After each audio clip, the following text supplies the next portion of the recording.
Saudara, 19 keluarga Kampung Bayam masih bertahan di tenda yang mereka dirikan di kawasan Jakarta International Stadium. Mereka menolak relokasi ke tempat yang jauh dari tempat tinggal saat ini.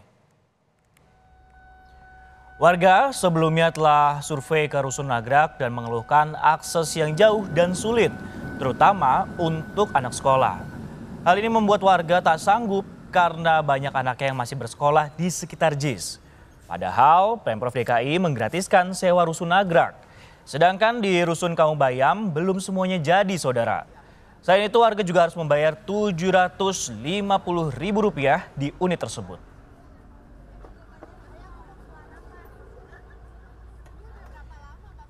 Jelang gelaran Piala Dunia U17, penertiban dilakukan Pemprov DKI di sekitar Jakarta International Stadium atau JIS. Salah satu yang terdampak adalah warga Kampung Bayam dan kita akan pantau perkembangannya. Sudah ada jurnalis Kompas TV Rangga Indrajana di lokasi. Rangga, selamat siang. Apakah warga masih bertahan di sana di trotoar JIS dan benarkah warga diminta untuk mengosongkan tenda? Mengingat kalau informasi terakhir dari Anda kemarin adalah pada hari Jumat sebenarnya sudah diminta untuk dikosongkan.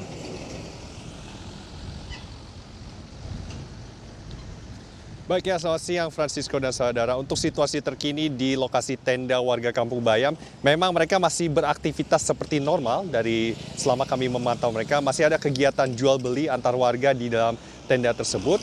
Dan untuk pesan dari pemerintah, memang betul bahwa mereka sudah dihimbau untuk mengosongkan tenda sejak Jumat minggu lalu, pekan lalu, maksud kami Jumat kemarin, untuk dibongkar secara mandiri atau tidak akan dibongkar secara paksa. Namun mereka menurut informasi dari para warga yang masih berkediaman di tenda warga ini, mereka masih melanjutkan diskusi dengan pemerintah. Dalam hal ini Lurah Papanggo Tommy Haryono yang mereka sebut masih berkomunikasi sejak kemarin hari Sabtu hingga kini.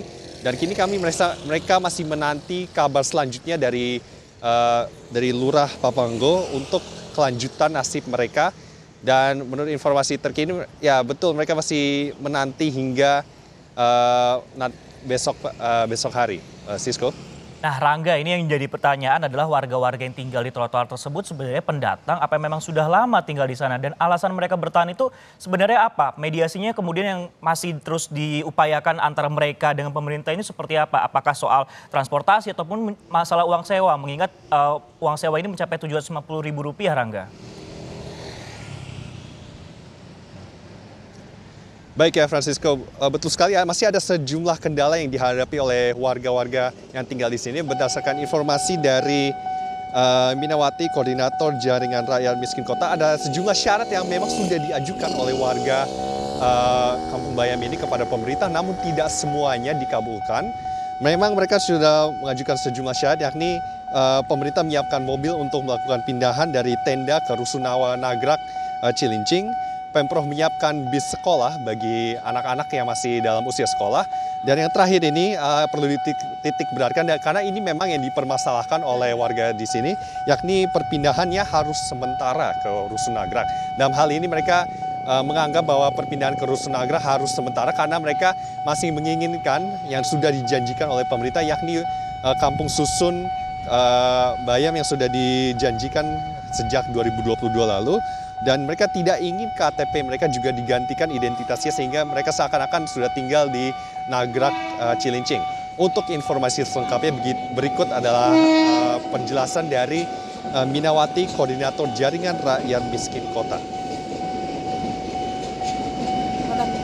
Kami mohon pemerintah juga mendengarkan suara rakyat. Itu kami terpaksa loh terima, itu jauhnya minta ampun saya survei kemarin 3 jam perjalanan kalau mau tahu. Anak sekolah bayangin aja 3 jam. Karena mereka nggak merasakan 3 jam loh itu transit, itu 3 mobil transit Transjakarta. Dari sini ke Priuk ke Lurah Semper Timur, dari situ baru ke Nagrak 3 jam.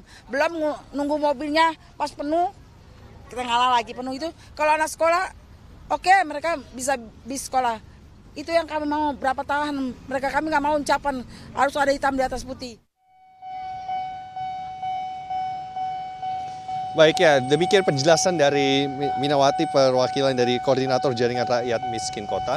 Ya, selain itu, Sisko dan saudara, warga di sini memang warga yang sudah lama tinggal di lokasi Kampung Bayam, sehingga justru mereka mengkhawatirkan bahwa kampung susun Bayam yang sudah dipersiapkan pemerintah ini, dan namun mereka tidak bisa membayar sewanya. Mereka mengkhawatirkan itu ditempati oleh warga pendatang. Jadi warga-warga di sini memang warga yang sudah lama tinggal, bahkan ada yang sampai 10 tahun sudah tinggal di kawasan Kampung Bayam, dan mereka khawatir bahwa rumah yang sudah dijanjikan mereka itu bisa ditempati oleh warga lain.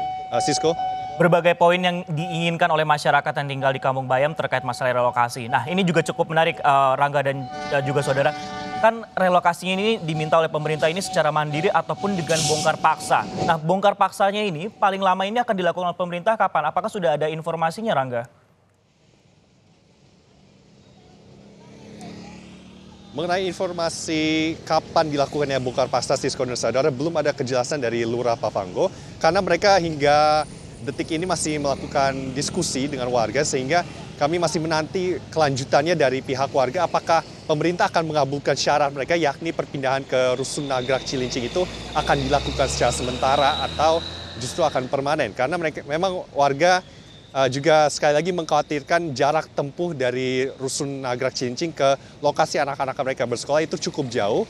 Dan selain itu ada juga peraturan yang memang menggratiskan sewa di Rusun Nagrak Cilincing. Namun warga mengkhawatirkan bahwa dengan pencabutannya SK Covid maka akan diberlakukan kembali harga sewa yang belum tentu mereka bisa membayar. Karena seperti yang kita ketahui, kisaran harga Rp750.000 di Kampung Susun yang sudah dipersiapkan masih di luar jangkauan penghasilan para warga yang bertempat tinggal di tenda Kampung Bayam ini. Karena mereka memang mata pencahariannya sehari-hari hanyalah sebagai pemulung dan penjual lokal, sehingga mereka merasa terberatkan dengan biaya hingga Rp750.000. Sehingga sekali lagi mereka mengkhawatirkan bahwa pencabutan SK Covid bisa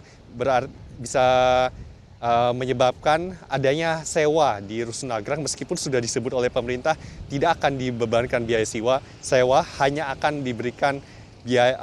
dibebankan biaya untuk air dan listrik. Sehingga itulah titik yang dikhawatirkan oleh warga di sini. Mereka tetap ingin perpindahan ke Rusun Nagrak Cilincing dilakukan secara sementara, namun mereka ingin kembali ke Kampung Bayam dan bertempat tinggal di rusun yang sudah dijanjikan kepada mereka di Kampung Susun Bayam.